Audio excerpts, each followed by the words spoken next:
사도행전 1장 3절부터 8절까지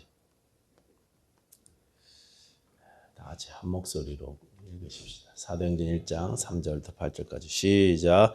그가 고난받으신 후에 또한 그들에게 확실한 많은 증거로 친히 살아계심을 나타내사 40일 동안 그들에게 보이시며 하나님 나라의 일을 말씀하시니라.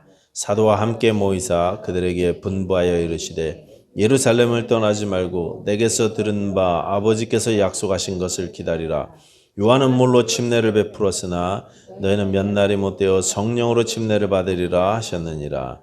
그들이 모였을 때에 예수께 여쭈어 이르되 주께서 이스라엘 나라를 회복하심이 이때니까 하니 이르시되 때와 시기는 아버지께서 자기의 권한에 두셨으니 너희가 알 바 아니요 오직 성령이 너희에게 마시면 너희가 권능을 받고 예루살렘과 온 유대와 사마리아와 땅끝까지 이르러 내 증인이 되리라 하시니라. 아멘. 기도하겠습니다.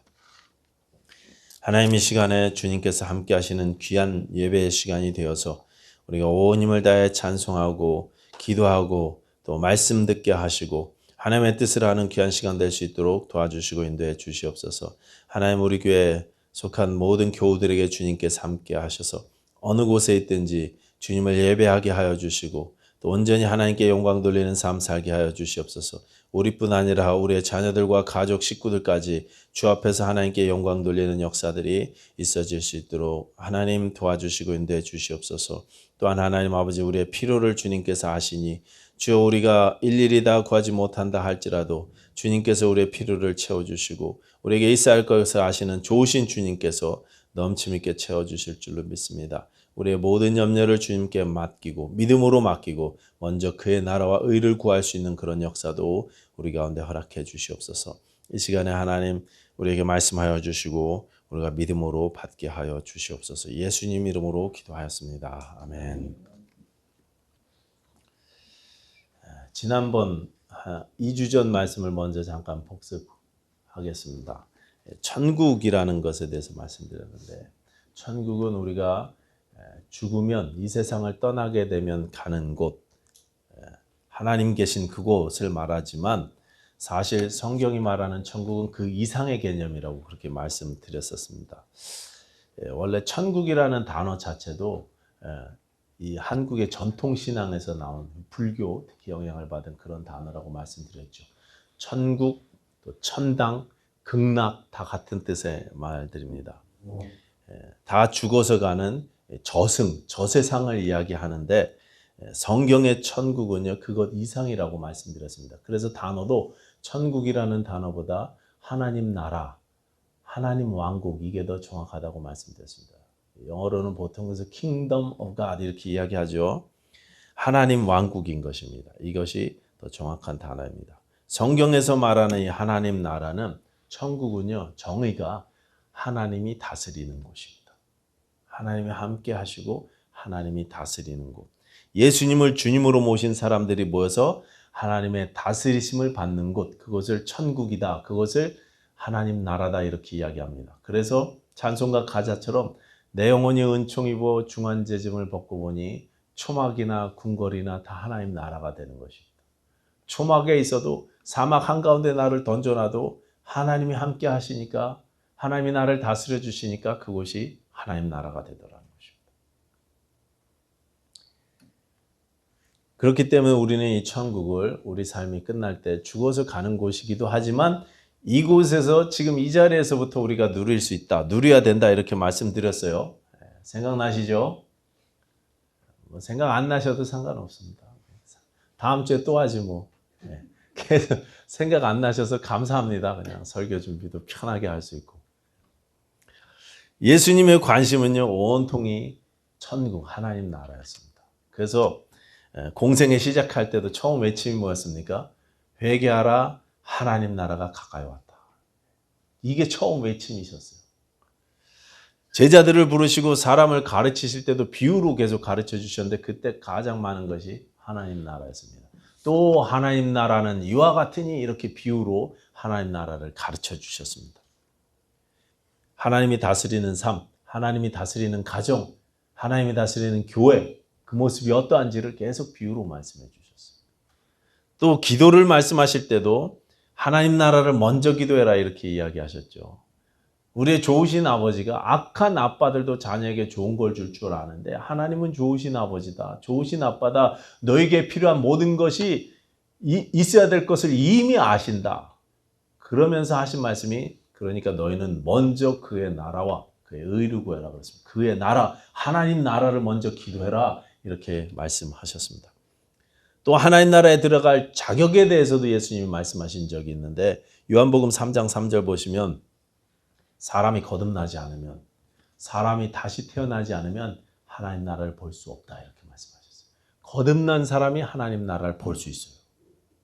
거듭나지 않은 사람은요 하나님 나라가 있는지도 모릅니다. 이 세상에 눈에 보이는 게 전부 다입니다. 근데 거듭난 사람들은요 눈에 보이지 않는 하나님 나라가 있다는 사실을 압니다. 볼 수 있습니다. 니고데모가 그 이야기를 듣고 사람이 다시 태어난다는 게 뭔지 도대체 이해를 못하겠다고 이야기하시니까 예수님께서 성령으로 다시 태어나는 것을 이야기하시면서 요한복음 3장 5절은 뭐라고 이야기하시냐면 사람이 물과 성령으로 나지 않으면 물과 성령으로 거듭나지 않으면 다시 태어나지 않으면 하나님 나라에 들어갈 수 없다 이렇게 말씀하셨어요. 우리가 예수를 믿어서 거듭나지 않으면 그 사람은요 하나님 나라를 볼 수도 없고 들어갈 수도 없습니다. 하나님 나라가 뭔지도 모른다는 거예요. 뭔지도 몰라요. 이 세상이 전부인 줄 알면서 그렇게 삽니다. 눈에 보이는 게 전부라고 생각하기 때문에 그렇습니다. 오직 거듭난 사람만 볼 수 있고 다시 태어난 사람만 경험할 수 있는 것 하나님 나라인 것입니다. 또 마태복음 21장 31절 보시면 대제사장들과 또 장로들이 예수님께 도전을 해왔거든요. 예수님이 성전에서 가르치시고 계실 때 네가 무슨 권세로 이런 걸 하냐? 누가 너한테 이런 가르칠 권세를 줬냐? 자격을 누가 너한테 가르치라고 하디? 그러면서 덤볐습니다. 시비를 따져 물었습니다. 그때 그들에게 침례 요한 이야기를 꺼내서 말씀하신 다음에 예수님께서 아주 놀라운 이야기를 하셨어요. 그 말씀이 뭐냐면 마태복음 21장 31절 뒷부분인데요. 예수께서 그들에게 이르시되 내가 진실로 너희에게 이르노니 세리들과 창녀들이 너희보다 먼저 하나님 나라에 들어가리라. 엄청난 말씀 아닙니까? 여러분 세리나 창녀 이 사람들은요 당시에 손꼽히는 죄인들이었습니다. 인생 막 사는 사람들이었어요. 기준 없이 돈이면 다 되는 사람이고 쾌락이면 다 되는 사람들이었습니다. 그런 사람들이 하나님 나라의 백성이 먼저 된답니다. 아니 성경 말씀을 그렇게 잘 알고 11조를 철저히 내고 금식기도 또 기도 생활, 금식 생활 열심히 하는 그 제사장들과 장로들이 먼저 가야죠. 하나님 나라를 그렇게 성경 말씀을 그렇게 많이 하는 그 사람들이 먼저 가야죠. 그 존경스러운 분들이 당연히 먼저 들어갈 것 같은데 그렇죠. 세리와 창녀들은 하나님 나라에 들어오든 말든 상관하시지 않을 것 같은데 하나님 나라는 우리의 생각과 완전히 다르더라는 것입니다. 예수님은 완전히 우리 생각과는 정반대로 이야기를 하시는 것입니다. 세리와 창녀들이 너희보다 먼저 하나님 나라에 들어가리라. 여러분 이게 우리는 이 세리와 창기들, 창녀들에 대해서 너무 성경에서 호의적으로 이야기하는 걸 많이 듣다 보니까 그래갖고 우리도 모르게 그 사람들이 죄인이기는 한데 죄인은 죄인인데 그들을 평가할 때 우리가 좀 너그러워진 면이 있습니다. 너그러워진 면이 있어요. 하도 예수님이 그런 사람들하고 어울리시고 가까이 하시고 또 같이 드시고 말씀도 나누시고 교제도 하고 그런 이야기가 많이 나오다 보니까 우리가 너그러워졌습니다. 그런데 여러분 그들은요 손꼽히는 죄인들이었습니다. 죄인 중에 죄인들이었어요. 이게 잘 이해가 안 되시면 느낌이 확 안 오시면 오늘날로 한번 여러분 쳐서 제가 말씀드려 볼 테니까 들어보십시오. 매주일 제가 성경책을 뒤적거리면서 설교를 준비해서 양복을 탁 갖춰 입고 주일날 아침에 와서 여러분에게 설교 말씀을 전하는데 근데 예수님께서 이명훈이 너보다 저 길거리에 있는 마약 환자들하고 저 동성연애자들이 하나님 나라에 더 먼저 들어갈 거야. 그 점 여러분 충격받으시지 않겠습니까? 요즘에 동성애 문제가 아주 큰 이슈 아닙니까? 근데 저 동성애자들이 이명훈이 너보다 하나님 나라에 먼저 들어갈 거야. 이러면 여러분 충격 안 받으시겠습니까? 충격 받으시겠죠. 어떤 분 이명희 너 그럴 줄 알았어. 막 이런 생각하시는 분도 있을지 모르겠어요. 당시에 그분들도 아마 예수님 말씀을 들을 때 엄청난 충격을 받았을 것입니다. 물론 예수님이 그 뒤에 이어서 설명을 하셨어요. 세리와 창녀들은 뉘우쳐 믿었지만 너희는 끝내 뉘우치지 않았기 때문이다. 이렇게 부연 설명을 하셨습니다. 보충해서 말씀을 하긴 하셨지만 당시의 사람들은 엄청나게 충격을 받았을 것입니다. 이 말씀이 그런데 우리에게는 큰 위로가 되는 말씀입니다. 은혜가 되는 말씀입니다. 왜냐하면 하나님 나라는 저 사람들도 이렇게 해당된다면 나에게도 하나님께서 하나님 나라를 주시겠구나 이렇게 믿을 수 있기 때문입니다. 내가 이제까지 이런 엉터리 같은 삶, 죄악된 삶, 내 마음대로 사는 삶을 살았는데 회개하고 예수님을 영접해서 다시 태어나기만 하면 나도 그 나라를 누리게 된다는 말씀이기 때문에 그렇습니다. 나도 나같이 이렇게 더럽고 한심한 인간도 예수 그리스도의 은혜로 예수님을 믿기만 하면 받을 수 있는 것이 하나님의 은혜다 이런 메시지이기 때문에 우리가 큰 은혜로 받을 수 있는 것입니다. 지난번에 말씀드린 대로 사도행전의 사도들은 계속 이 하나님의 나라를 전했습니다. 사도행전은 하나님 나라로 시작해서 하나님 나라로 마치는 책입니다. 오늘 읽은 본문 사도행전 1장 3절 다시 보십시오. 다시 지난전에도 읽었지만 다시 한번 읽겠습니다. 사도행전 1장 3절 다 같이 시작. 그가 고난받으신 후에 또한 그들에게 확실한 많은 증거로 친히 살아계심을 나타내사 40일 동안 그들에게 보이시며 하나님 나라의 일을 말씀하십니다. 예수님은 마지막으로 또 이야기하시는 것도 하나님 나라의 일입니다. 여러분 빨간 볼펜으로 성경책에 밑줄 쳐놓으십시오. 하나님 나라의 일. 사도행전 28장 31절도 보십시오. 사도행전의 맨 마지막 절, 맨 마지막 장, 맨 마지막 절. 사도행전 28장 31절.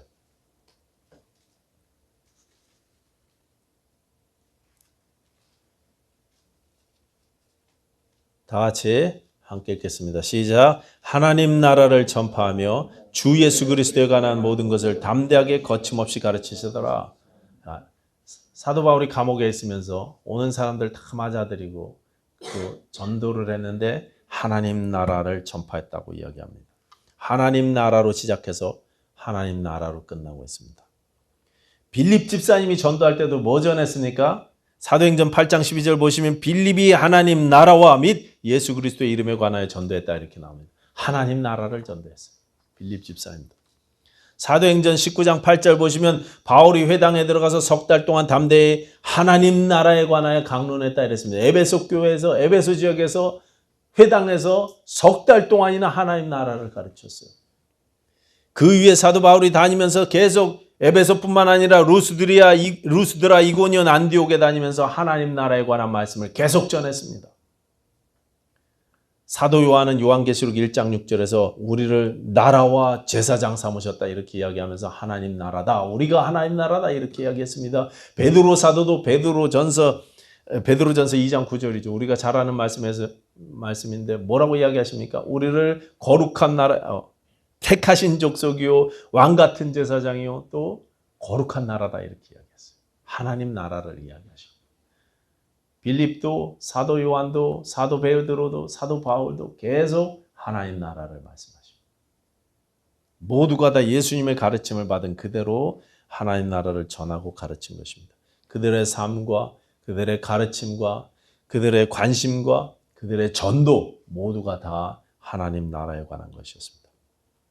그런데 제자들이요 처음부터 그렇습니까? 처음부터 이렇게 하나님 나라에 관심이 있었습니까? 처음부터 그러지 못했죠. 처음부터 그러지 못했습니다. 관심이요 하나님 나라가 아니라 세상 나라였습니다. 원래는요 이분들의 관심이 세상 나라였습니다. 심지어 예수님께서 십자가에 죽음 당하시고 부활하신 이후에 그때에도 그 안식 그 첫날에도 이 사람들의 관심이 세상 나라였어요. 한번 찾아보십시다. 누가복음 24장 21절. 누가복음 24장 21절. 엠마오로 향하던 두 제자가 했던 이야기입니다. 안식 후 첫날에 예수님이 부활하셨다고 제자들이 모인 곳에 찾아와서 헐레벌떡 찾아와서 이야기를 했을 때 그 이야기를 듣고 엠마오로 걸어가던 이 두 제자가 했던 이야기입니다. 누가복음 24장 21절 시작. 우리는 이 사람이 이스라엘을 속량할 자라고 바랐노라. 이뿐 아니라 이 일이 일어난 지가 사흘째요.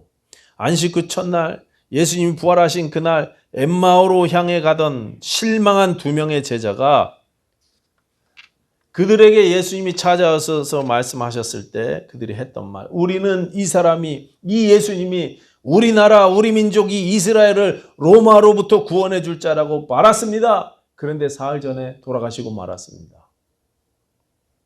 이스라엘, 이 세상 나라가 그들의 관심이었어요. 이 나라를 예수님이 어떻게 회복시켜 주실지 그게 관심이었습니다. 오늘 보면 사도행전으로 와서 보시면 1장 6절 다 같이 읽으십시다. 사도행전 1장 6절. 다 같이 시작. 그들이 모였을 때 예수께 여쭈어 이르되 주께서 이스라엘 나라를 회복하심이 이때니까 아니 예루살렘을 떠나지 말고 약속하신 성령을 기다리라고 말씀하시니까 제자들이 대번 이렇게 질문을 하는 것입니다. 그러면 성령이 임하시면, 약속하신 그 성령이 임하시면 이스라엘 나라가 드디어 해방됩니까? 아직도 부활하신 예수님을 만나서 40일 동안 말씀을 들었는데 아직도 세상 나라가 그들의 관심입니다. 예수님의 관심은 하나님 나라인데 제자들의 관심은 세상 나라였습니다. 언제까지요? 언제까지 이랬습니까? 성령이 임하실 때까지. 성령이 임하실 때까지 그랬습니다. 근데 성령께서 임하시니까 드디어 그들의 관심이 바뀌기 시작했습니다. 우리도 제자들처럼 성령 충만해서 하나님 나라에 관심을 갖게 되시는 저와 여러분들 되시기 바랍니다. 여러분들이 예수님을 믿으시기 때문에, 우리가 예수님을 믿기 때문에 우리 안에 성령님이 계신 줄로 믿습니다. 성령이 우리와 함께 거하시는 줄로 믿습니다. 그런데 왜 우리가 예수님과 관심이 다를까? 왜 예수님의 관심이 우리의 관심이 되지 못할까? 여러분 한번 생각해 보셔야 됩니다. 예수님은 하나님 나라에 관심이 있으신데 왜 우리는 온통 세상 나라에만 관심을 두고 살을까? 성령 받기 전 제자들 모습처럼 우리가 너무 세상에만 매여 사는 이유가 무엇일까? 제가 사실 이 예수님의 관심 이렇게 오늘 제목을 표현을 했는데, 관심이라기보다는 예수님의 마음 또는 영어로 예수님의 하트 이러면 더 정확한 것 같아요. 그 하트라는 말을 여기서는 뭐라고 번역해야 될지 모르겠지만 하트라는 말이 더 정확한 것 같아요. 예수님의 하트. 우리가 하나님 나라에 대해서 예수님의 하트가 없으니까, 예수님의 하트를 갖고 있지 못한 것 같다는 그런 생각이 듭니다. 예수님의 그 마음을 우리도 좀 가져야 될 텐데 우리의 마음은 온통 세상에 가 있을 때가 많더라는 것입니다. 여러분, 하나님 나라는요 사람으로 구성되어져 있습니다. 사람으로요. 하나님은요 사람을 사랑하셨어요. 사람을 대체할 수 있는 존재는 이 세상에 없습니다. 내 애완견들이, 강아지나 고양이가 사람을 대신할 수 없습니다. 하나님은 우리가 사람과 사람의 관계 속에서 온전해지도록 창조하셨습니다. 그러니까 하나님 나라의 하트를 우리가 갖는다는 것은 사람에게 관심을 갖고 사람을 중요하게 여기고 사람을 사랑한다는 그런 뜻입니다.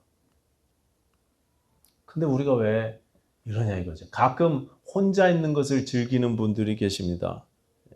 너무 혼자, 물론 특별히 가끔 혼자 있는 시간이 우리에게 필요하기는 하지만 가끔 그래야죠. 항상 혼자 있고 항상 혼자 있는 것을 즐기는 것은 건강한 게 아니죠. 건강한 게 아닙니다. 화난다고 속상하다고 다 정리하고 짐 싸갖고 산속으로 들어가서 나는 자연인이다 이러면서 사는 사람들은 건강한 사람이 아니에요. 건강한 삶의 모습이 아닙니다. 하나님 나라의 모습과 상관없습니다. 여행도 혼자 하는 것보다 같이 다니셔야죠.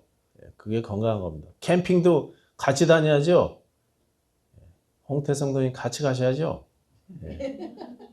3,000km나 막 혼자 다니죠. 조지아주까지 막 혼자 다니시죠. 그렇기 때문에 예수의 하트, 하나님 나라의 하트를 가졌다는 것은 사람을 사랑한다는 뜻이에요. 함께 주를 섬긴다는 뜻입니다. 하나님이 내게 허락하신 관계들을 소중히 여긴다는 뜻입니다. 근데 왜 우리가 하나님이 내게 주신 관계들이 망가진 채로 그냥 그렇게 삽니까? 오랫동안 연락 없이 남남처럼 살고 있는데 근데 아무렇지도 않아요. 내가 니까짓 게 그러나 그래라. 내가 너한테 연락을 해나 봐라. 이러면서 하나님의 사람인 내게 하나님이 주신 관계인데 근데 망가져 버렸어요. 망가진 채로 그냥 살고 있어요. 예수의 하트가 없으니까 사람을 중요하게 여기지 않습니다. 내가 매일 만나고 어울리는 저 사람들, 내가 매일 보는 저 사람들이 예수님을 알지 못하는데 그런데 그들을 향해서 그분들의 삶의 모습을 보면 옆에서 그분들의 모습을 보면서 기도조차 하지 않아요.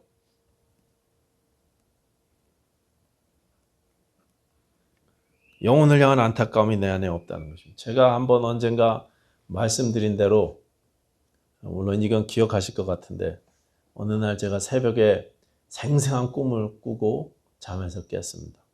30여 년 전에 제가 20대 중반의 학생 때 아침에 혼잡한 버스 정류장에서 만났던 어떤 아가씨의 모습을 그 꿈에 다시 봤어요. 그때는 참 바쁜 아침이었습니다. 사람들이 다 출근하느라고 북적거릴 때 이 아가씨가요, 그 혼잡한 버스 정류장에 서 있었습니다. 키도 크고 늘씬한 아가씨가 옷도 단정하고 깨끗하게 입은 채로 사람들이 붐비는 버스 정류장에 그렇게 서 있었는데 한 손으로는 얼굴 반쪽을 가리고 다른 한 손으로는 모자를 펴서 자기를 좀 도와달라고 구걸을 하고 있었어요. 가까이 가서 보니까 이 아가씨가요, 울고 있대요. 울면서 서 있었어요. 그 가려진 한쪽 얼굴을 보니까 얼굴 반쪽을 보니까 빨간 반점으로 이렇게 뒤덮여 있었습니다. 반쪽은 참 곱고 앳된 얼굴인데 다른 반쪽이 반점으로 뒤덮여 있습니다. 미국에서 그게 아무런 문제가 되지 않지만 한국은 외모를 중요하게 여기는 사회다 보니까 이 아가씨가 정상적인 생활을 하기가 어렵겠구나 이런 생각이 들었어요. 그래서 아마 이게 생활이 어렵다 보니까 울면서 도와달라고 이렇게 도움을 요청했던 것 같습니다. 꿈에 그분 모습을 다시 보니까 제가 그 옆을 지나가면서 호주머니 속에 몇천 원 돈이 있었거든요. 그거 가지고 있었던 몇천 원 돈을 줘야 되나 말아야 되나 고민했던 그런 기억이 생생하게 떠올랐어요.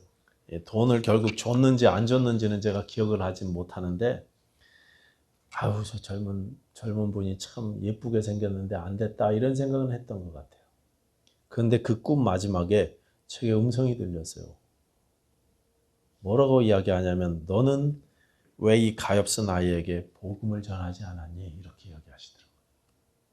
제가 그 목소리에 화들짝 놀라서 잠에서 완전히 깼습니다. 완전히 깼어요. 그리고 그날 아침에 교회 가서 이제 새벽 기도를 인도하고 기도 시간에 강대상에 엎드려서 또 졸았는데 또 똑같은 꿈을 꿨습니다. 2번 반복해서. 그리고 다시 그 음성이 들렸습니다. 너는 왜 이 가엾은 아이에게 복음을 전하지 않았니?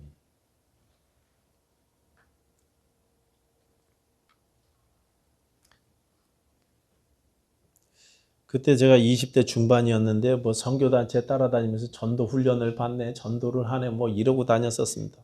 전도 훈련을 받는다는 인간이 예수의 하트가 없으니까 전도할 생각을 못 하는 거예요. 딱 보면은 돈을 줄까 말까 이런 생각만 하지 전도할 생각을 못 하는 거예요.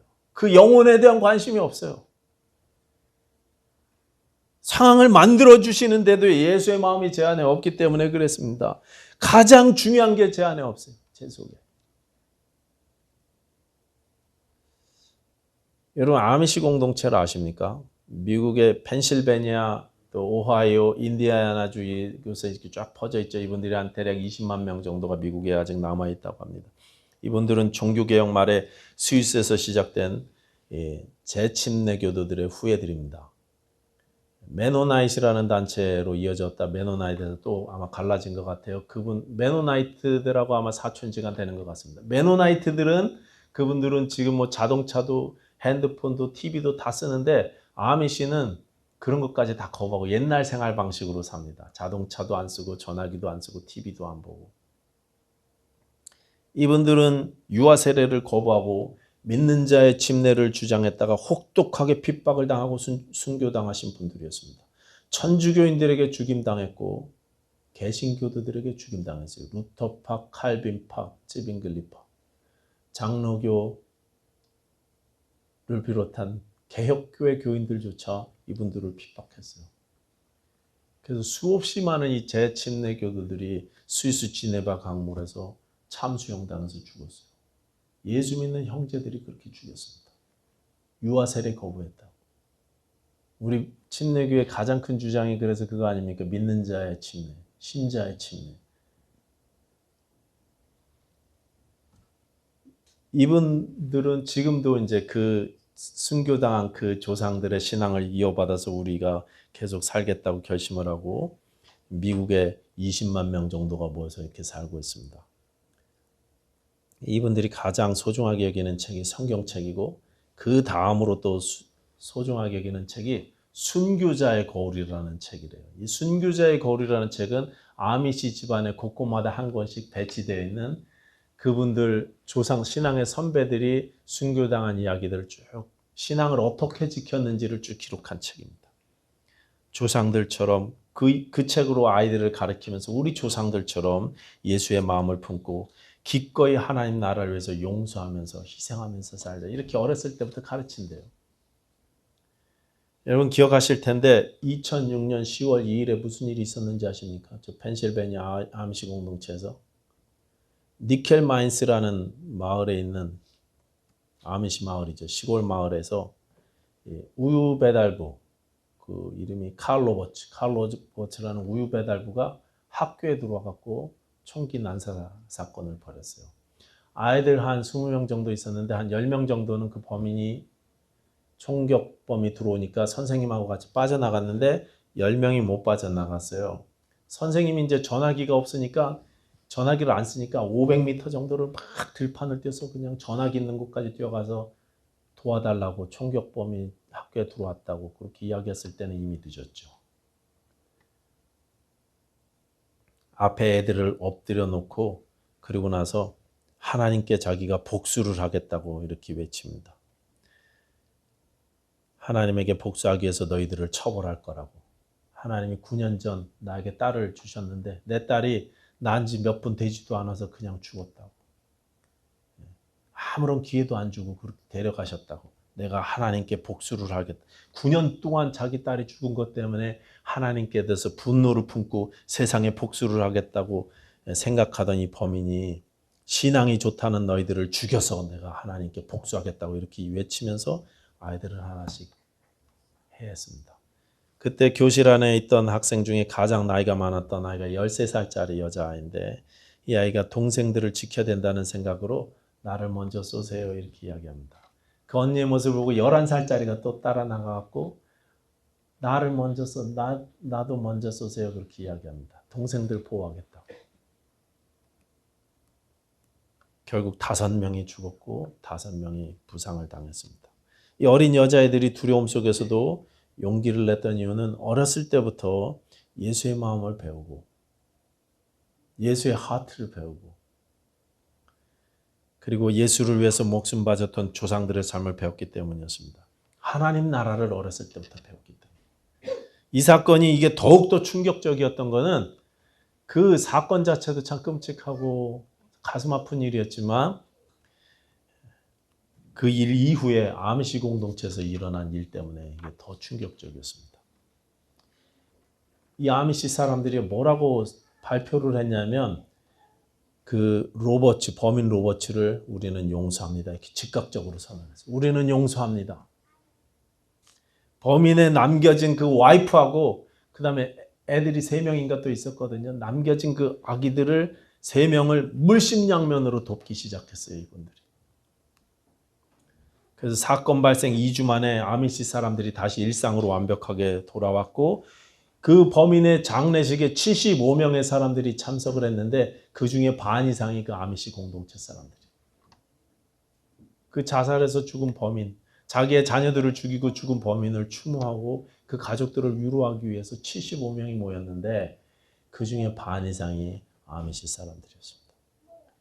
또 전 세계에서 그분들을 돕자고 성금들이 모금되고 답지에 왔는데 그분들이 뭐라고 하냐면 그 모인 돈을 제일 먼저 그 범인 가족들, 남아있는 그 아이들을 위해서 써주세요 해갖고 돈을 그쪽으로 먼저 보냅니다.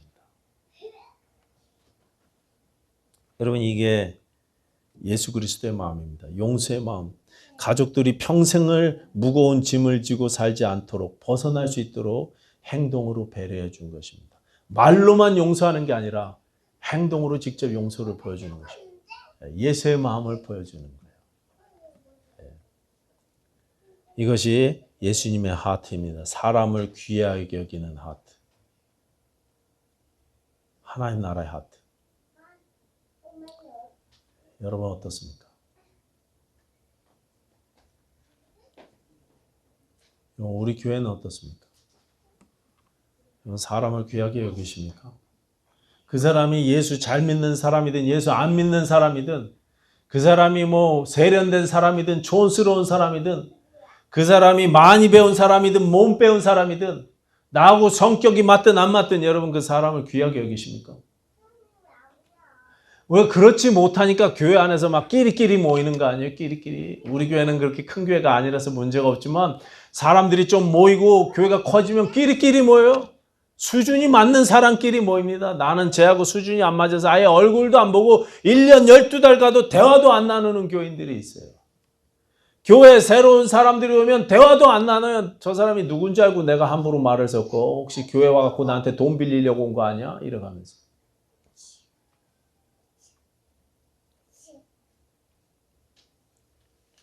내가 만나는 모든 사람들, 내게 주신 모든 관계들을 예수 그리스도의 마음을 가지고 대하고 있느냐 이것입니다. 내게 예수 그리스도의 하트가 있는지 여러분 점검해 보십시오. 사람이 가장 중요하다. 이게 무슨 정치 구호가 아니고 하나님 나라에 가장 중요하기 때문에 그렇습니다. 영혼을 구원하고 사람을 귀하게 여기고 예수 이름으로 생명을 살리는 일, 이것이 예수님의 관심이고 우리가 회복해야 될 하나님 나라의 하트인 것입니다. 우리가 반드시 회복해야 될 하나님의 마음, 예수 그리스도의 하트.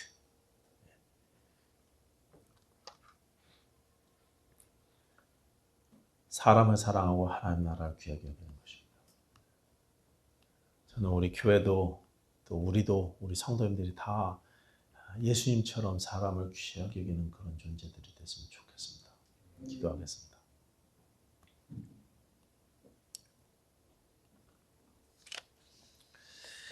우리 잠깐 이 시간에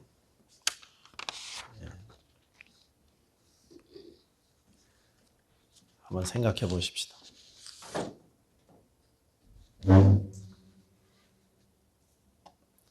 내 신앙이 정말 예수 그리스도의 마음을 바탕으로 하는 그런 신앙인지, 말로만 용서한다, 사랑한다 이렇게 하는 신앙은 아니었는지, 행동으로 정말 보여주고 있는지, 이런 참된 믿음의 모습이 나에게 있는지, 예수 그리스도의 마음으로, 예수 그리스도의 하트로 우리가 신앙생활을 하고 있는지. 여러분 이 시간 찬양 반주에 맞춰서 반주해 주십시오. 그럼 맞춰서 기도하셨으면 좋겠습니다.